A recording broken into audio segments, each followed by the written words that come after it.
Bathukamma పువ్వులకు care of address ఆ గ్రామం. ఊరిలో అడుగు పెడితే చాలు పూల తోటలు పలకరిస్తాయి. పూల అందాలు కనువిందు చేస్తాయి. బతుకమ్మ పండుగ కోసమే ఆ ఊర్లో పూలు సాగు చేస్తున్నారు.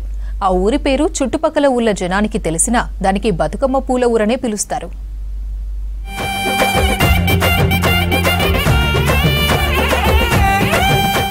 మంచిర్యాల జిల్లాలోని ఇటిక్యాల, కొత్తూరు గ్రామాలు బతుకమ్మ పూల సాగుకు ప్రత్యేకం.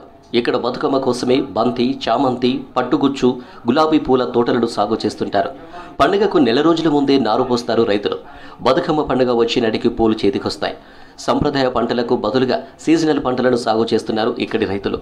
గ్రామంలో ఎటు చూసినా పూల తోటలే కనిపిస్తున్నాయి. ఈ పూల తోటలను చూడడానికి పెద్ద ఎత్తున వస్తుంటారు జనం. ఇటిక్యాల విలేజ్లో మాకు ఇంటి ముందు కొంచెం ప్లేస్ ఉంది. ఇందులో బతుకమ్మ, సీతమ్మ జడలు అనే వీటిని మేము పెంచుకుని బతుకమ్మకి పేర్చుకొని ఇంకా మిగిలింది మా చుట్టాలకి, ఇంటి పక్క వాళ్ళకి అలా ఇస్తూ ఉంటాం. ఇంకా మిగిలిన దాన్ని మేము అమ్ముకుంటాము. బంతి, గునుగు, మళ్ళీ గుమ్మడి పూలను కూడా అమ్ముతాము. మామూలుగా పట్టణ వాళ్ళు ఉంటారు కదా, చుట్టుపక్కల వాళ్ళు, లక్షపేట కానీ మంచిర్యాల అలాంటి వాళ్ళకు కూడా మా నుండే వెళ్తుంది. మంచిర్యాల మార్కెట్కు మా ఇటిక్యాల నుండే చాలా వెళ్తుంది. సద్దుల బతుకమ్మ కోసం ముందుగానే పూలను బుక్ చేసుకుంటున్నారు జనం. దసరా పండుగ కోసం పూల ఆర్డర్లు వస్తున్నాయి. ఈ గ్రామంలో ఎక్కువగా పట్టుగుచ్చును సాగు చేస్తున్నారు. బతుకమ్మను పేర్చేందుకు ప్రతి చుట్టూకు పట్టుగుచ్చు పెడతారు. తర్వాత బంతి, చామంతి వినియోగిస్తున్నారు. ఈ రెండు పంటలు ఎక్కువ సాగు చేశారు రైతులు. ఈ ఇటిక్యాల విలేజ్ వాళ్ళు చాలా వరకు సీతమ్మ జడలను ప్రోత్సహిస్తున్నారు. గునుగు, టేకు పూలు, బంతి పూలు, గుమ్మడి అన్నీ మేము పెంచుకుంటున్నాము.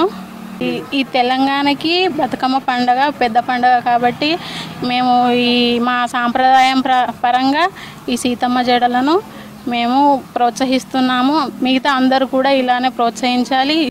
పూలవనంగా మారిన ఊరు జనంతో నిండిపోయి కలకలలాడుతుంది. ఫోన్ ద్వారా ఆర్డర్లు వస్తున్నాయని చెబుతున్నారు రైతులు. నాకు గత 10 సంవత్సరాల కింద నుంచి ఈ పూలు పెడదామని ఆలోచన వచ్చింది. ఇక మా ఫ్రెండ్ సహకారంతో నేను చెన్నై నుంచి ప్రతిసారి నేను విత్తనాలు కానీ నారు కానీ తీపించుకొని నేను ఈసారి పెట్టడం జరిగింది. ఈసారి ఏంటంటే పువ్వులు కొంచెం ఎక్కువ మొత్తంలో పెట్టాను.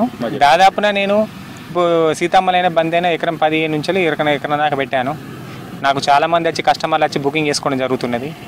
ఇక పొజిషన్ బట్టి ఇక్కడ వచ్చి కస్టమర్లు వచ్చి ఇక్కడ 100 రూపాయలు, 120 రూపాయల కేజీ ఉంటే అలా చూసి బయరగాలు వచ్చి ఇక్కడ హోల్సేల్ అండ్ రీటైల్ రూపంలో తీసుకొని వెళ్ళి వాళ్ళు వ్యాపారం చేసుకుంటాండి.